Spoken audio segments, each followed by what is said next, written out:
Hello everyone, C Android this side and I welcoming you all to my YouTube channel.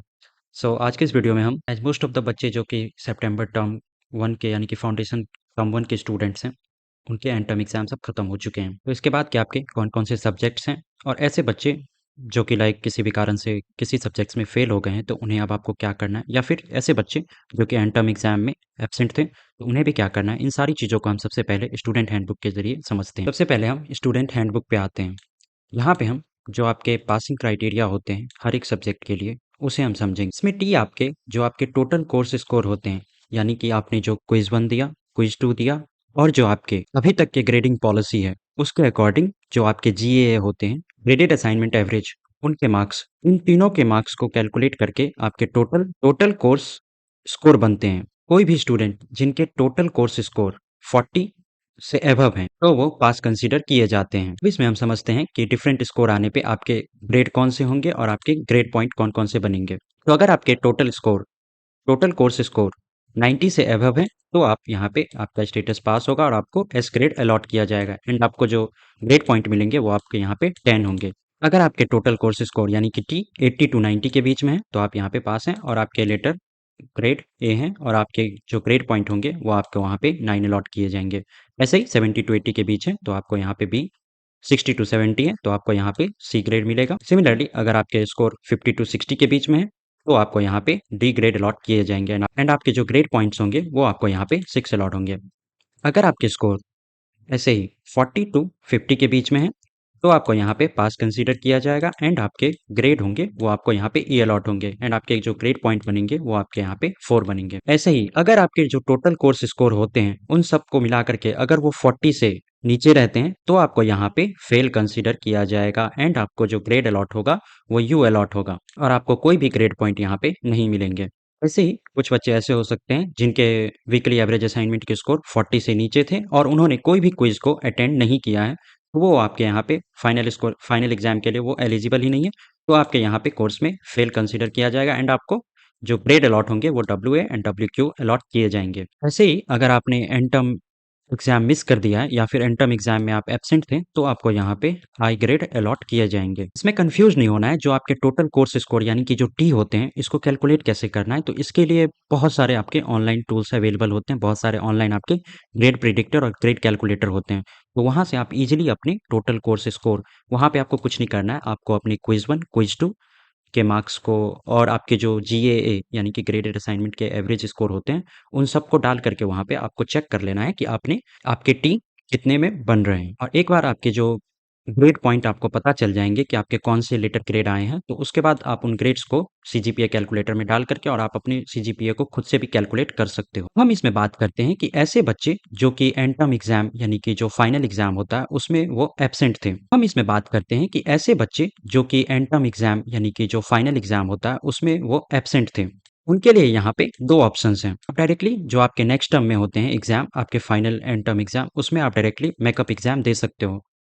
जो आपकी fees होगी सिर्फ and term exam को repeat करने के लिए अगले टर्म में, उसके लिए आपको वहाँ पे 1000 आपको ईच कोर्स के लिए पे करना होगा फाउंडेशन लेवल के लिए। और मेकअप एग्जाम में आपके जो भी आपके क्विज के स्कोर्स होंगे और जो आपने जीए वगैरह जो भी सबमिट किया है, तो उन सारे स्कोर्स आपको कैरी फॉरवर्ड कर लिया जाएगा और आपको फिर से कुछ भी करने की जरूरत नहीं है। आपको बस and term exam, makeup exam आपको वहाँ पे लिखना होगा। इसके अलावा आपके पास दूसरा ऑप्शन ये है कि आप पूरे जो आपके एंटायर कोर्स हैं उसे आप यहाँ पे रिपीट कर दो। जो आपके फ़ी हैं रिपीट करने के, वो आपके जो आपके रेगुलर कोर्स फ़ी हैं, यानी कि जितना आपने उस कोर्स के लिए पे किया था, उतना ही आपको पे करना होगा। इसमें आपको ये ध्यान रखना है कि जो भी आपके असाइनमेंट्स होंगे, जो भी आपके क्विज़ेज़ होंगे और जो आपके एंड टर्म एग्ज़ाम्स होंगे, ये आपको सारी चीज़ें फिर से आपको करनी पड़ेंगी। यानी कि इसमें आपके जो भी असाइनमेंट्स होंगे, जो भी आपके क्विज़ेज़ होंगे, वो सारी चीज़ें आपको यहाँ पे फिर से देना होगा। कोर्स को रिपीट करते टाइम आप कितने नंबर ऑफ कोर्स आपको अलाउड होंगे, वो आपके यहाँ पे सीसीसी पे डिपेंड करेंगे। बात करते हैं ऐसे बच्चों के बारे में जो किसी कारण से किसी भी कोर्स में, सब्जेक्ट में वो फेल हो गए थे, तो उन्हें क्या करना है? आप यहाँ पे जो आपके कोर्सेज़ होते हैं, उसे आप यहाँ पे अगले टर्म में या फिर उसके अगले टर्म में आप चाहो तो उन कोर्सेज़ को रिपीट कर सकते हो। जो आपके फ़ी हैं कोर्स रिपीट के, वो आपके सेम आपके जो जितने आपने पिछली बार पे किया था उस कोर्स के लिए जो आपके रेगुलर कोर्स फ़ीस हैं, उतना ही आपको वहाँ पे करना होगा फिर से। बात करते हैं ऐसे बच्चे जिनके grade A, B, C, D और ई ग्रेड हैं। इनमें अगर कोई बच्चे ऐसे हैं जो कि चाहते हैं कि अपने कोर्स को इम्प्रूव करना, तो वो यहाँ पे इम्प्रूवमेंट एग्ज़ाम दे सकते हैं। आपके इम्प्रूवमेंट एग्ज़ाम के जो कोर्स फ़ी होंगे, वो आपके यहाँ पे नॉर्मल फ़ी से डबल होंगे, यानी कि जितना आपने लास्ट टाइम पे किया था, अगर आप इम्प्रूवमेंट एग्ज़ाम दे रहे हैं, तो आपको यहाँ पे उसके डबल आपको लगेंगे।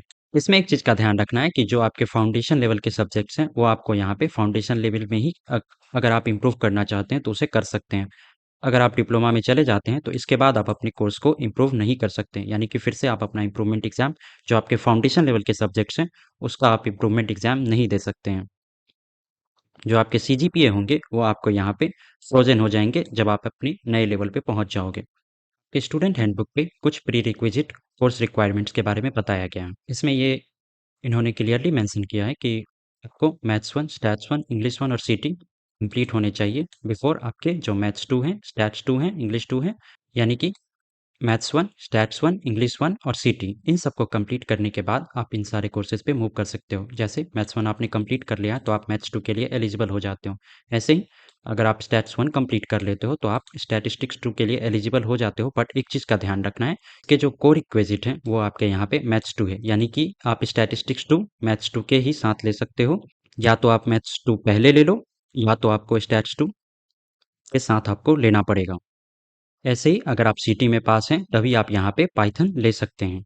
सो अगर आप स्टैंड अलोन स्टूडेंट हैं एंड आपने जो भी आपके 4 कोर्सेज़ अगर आपने लिए थे, जैसे मैथ्स 1, स्टैट्स 1, सीटी एंड इंग्लिश, अगर इसमें आपने चारों में अगर आपने पास कर लिया है, तो अब आप यहाँ पे जो आपके मैथ्स 2 हैं, स्टैट्स 2 हैं, इंट्रो टू पाइथन है और इंग्लिश 2, इन सारे सब्जेक्ट्स के लिए आप एलिजिबल हो जाते हैं।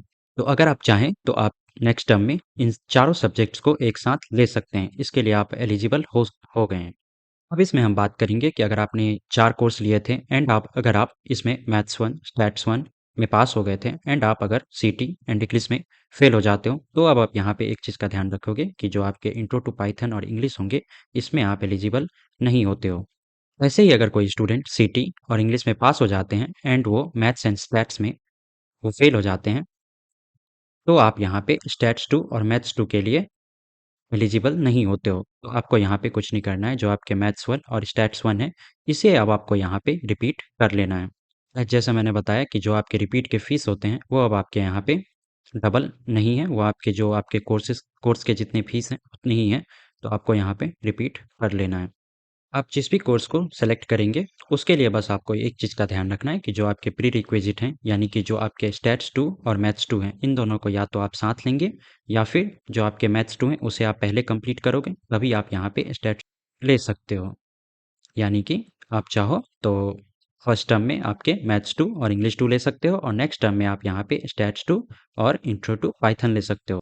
ऐसे ही अगर आप चाहो तो फर्स्ट टर्म में इंट्रो टू पाइथन और इंग्लिश 2 ले सकते हो, और नेक्स्ट टर्म में आप मैथ्स 2 और स्टैट्स 2 को दोनों साथ ले सकते हो। इससे आपके जो प्री रिक्विजिट है वो यहाँ पे कंप्लीट हो जाते हैं। ये अब आपके यहाँ पे जो आपके आईआईटीएम है, वो आपको यहाँ पे कोर्स सिलेक्शन के लिए जो आपके रिकमेंडेशंस हैं, वो अब आपको यहाँ पे दिखाई दे रहा होगा। तो आप अपने अकॉर्डिंग आपने जो टर्म 1 के सब्जेक्ट्स हैं, जो भी सब्जेक्ट्स लिए हैं, बस प्री रिक्विजिट को ध्यान रख के आप नेक्स्ट टर्म के लिए कोर्स सिलेक्शन कर सकते हैं। अगर आप चाहें तो चारों कोर्सेज़ को एक साथ ले सकते हैं, या फिर जैसे आपने टर्म 1 में जो भी सब्जेक्ट्स लिया है, तो उसके अकॉर्डिंग यहाँ पे टर्म 2 में और उसके बाद आपके अगले टर्म में अपने सब्जेक्ट्स को ले सकते हैं। बाकी अगर कोर्स सिलेक्शन का आपको डिटेल वीडियो चाहिए, या फिर अगर आपको कोर्स सिलेक्शन में कोई भी डाउट होता है, तो आप यहाँ पे कमेंट में बता सकते हैं। मिलते हैं अगली वीडियो में, तब तक के लिए ऑल द बेस्ट।